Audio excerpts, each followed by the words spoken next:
If you've never seen Euphoria, it's a high school drama TV series on HBO created and written by Sam Levinson. It's loosely based on the Israeli TV series of the same name. The American version follows a group of teens as they explore drugs, trauma, love, sex, friendships, and identity. The show has gotten critically acclaimed reviews and has also stirred up controversy. Zendaya stars as the lead character, Rue. The show also stars Hunter Schafer, Elordi, Sweeney, Barbie Ferreira, Demie, Maude Apatow, Reid, Angus Cloud, Dane, Nika King, and Dominic Fike. Euphoria is one of the most captivating television shows. After returning from a 4-year hiatus, the show averaged 16.3 million viewers an episode for season 2, the best performance for any season of an HBO show over the past 18 years. Euphoria is HBO's second most watched show behind Game of Thrones. Euphoria is also now the most tweeted about show of the decade so far, according to Twitter.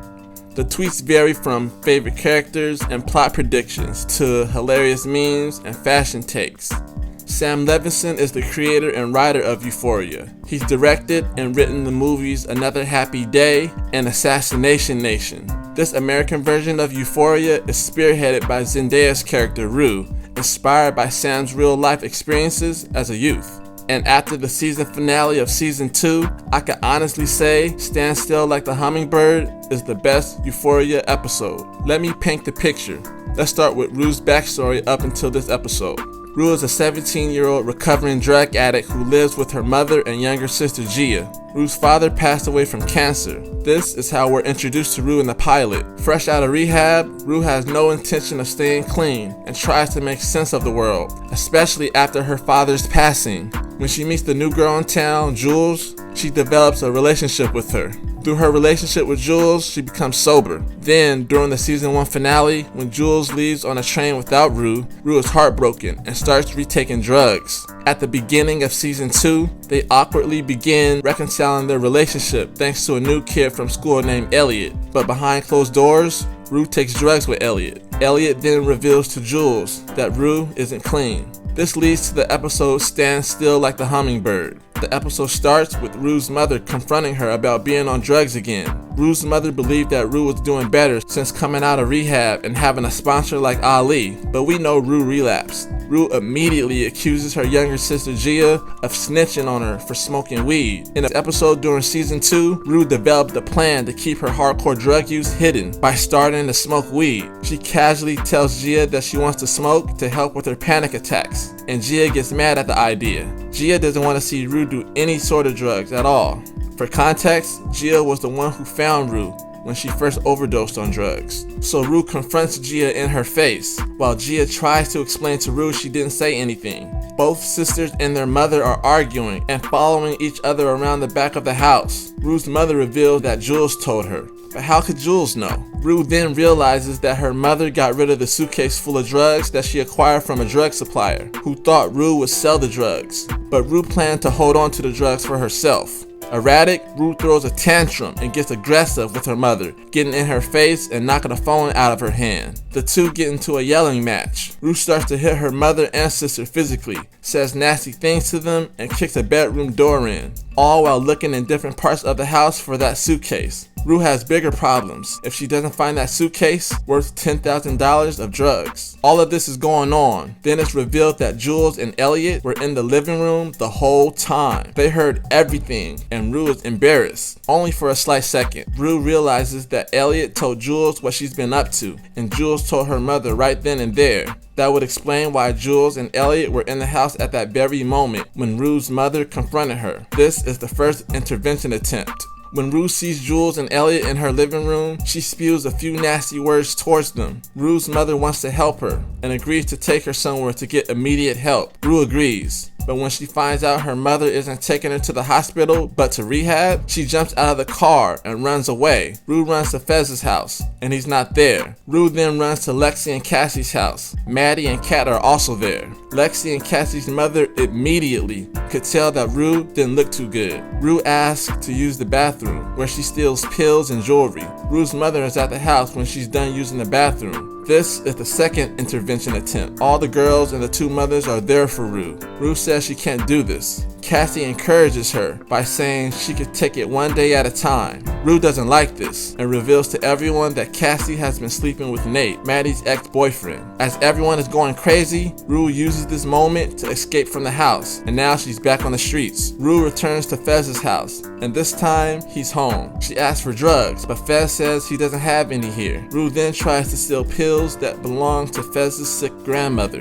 Rue gets violent with Fez, and Fez has to put her out physically.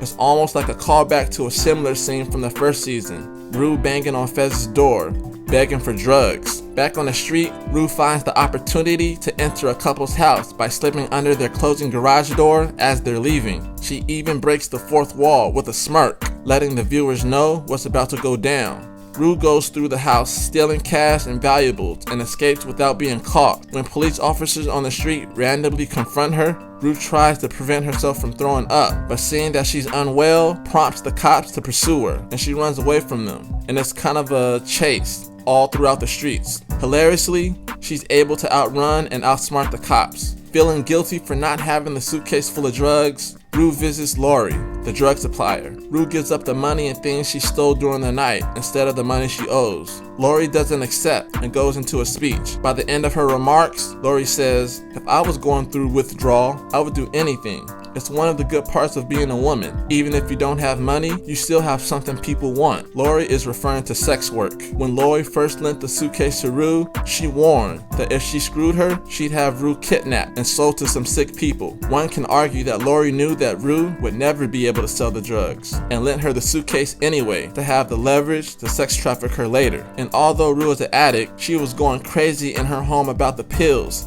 because she feared what Elordi would do to her. Elordi understood Rue was in bad shape, so she gave her something to help with her withdrawal while in a bathtub. We then get a flashback sequence of a younger Rue playing in the bathtub with her dad watching her, and Rue speaking at her dad's funeral gathering. There's a moment of a young Rue and her father greeting a newly born Gia. Rue then wakes up still in Elordi's apartment with everyone asleep. Elordi is in bed with a guy who also has a gun, and another guy is on a couch with a gun right by the front door. There's no way out for Rue. Miraculously, Rue finds a way and escapes through a bathroom window and returns home. It was clear to me after watching this episode that Zendaya may get another Emmy, and I was right. In 2002, Zendaya became the first black woman to win the Outstanding Leading Actress in a Drama Series Emmy twice, and the youngest two-time acting winner in history. The episode Still Like The Hummingbird alone sealed the deal, and by far is the best Euphoria episode. But why? Euphoria is at its best when it's focused on Rue's story. Even with all the other polarizing characters and subplots and the excellent performances from the fantastic cast, nothing is more remarkable than Zendaya as Rue. Rue's story is the main plot of the show, and let's not forget, Zendaya as Rue is playing a version of the writer, director, creator, Sam Levinson. And with Levinson going through addiction in his past, he knows where to take the character of Rue. With Rue, we have the honest portrayal of a drug addict. Addiction can turn you into a monster, and that's displayed throughout the whole episode. We see Rue going through withdrawals. We get to see how drugs affect a person physically and emotionally, along with how it affects the people around them. In that case, it would be Rue's family and friends from school. Rue Bennett is funny, charismatic, and fun to watch, but also Rue lies, steals, and is manipulative and selfish, hurting herself and others around her. Zendaya's performance as Rue is raw, and we experience a range of emotions in this particular episode. A personality split, a Dr. Jekyll, Mr. Hyde if you will, of an addict being mad and fighting her loved ones, but also being sad and remorseful for her actions. Could you imagine Euphoria without Zendaya? That was almost a reality. The casting director of Euphoria told Variety that while Zendaya was always their first choice, an unknown actor almost got the role. Quoting Jennifer Venditti, "There was a young woman who had been street scouted by my team who was a magical person and had a similar trajectory as Rue and had come around to the other side. But with a TV show, it could be many years of work. We all loved her, but when we went through the rigor of the process, we didn't know if she could handle what it would take in terms of stamina." Jennifer added, "It's so interesting, a polar opposite, because here's Zendaya, who has none of the life experiences of Rue, who was able to dig into her toolbox and access it in such a beautiful way. Some may think Euphoria is just a high school show about drugs, sex, and friendships. It looks like that, but the show deals with cyberbullying, addiction, revenge porn, identity, abuse, teen pregnancy, death, toxic relationships, consent, and violence. The show also has an exciting style and cool visual aesthetic, but the show can also be an uncomfortable watch. All in all, the show is well-rounded. This episode, Stand Still Like The Hummingbird, had funny, sad, dark, dramatic, suspenseful, and thrilling moments. It was a pure adrenaline rush, well-rounded, just like the show. The stakes are high for season 3, and many are curious where the character of Rue Bennett will go from here. Only time will tell. Thanks for watching, thanks for listening. If you enjoyed this video, like, comment, and subscribe to the channel.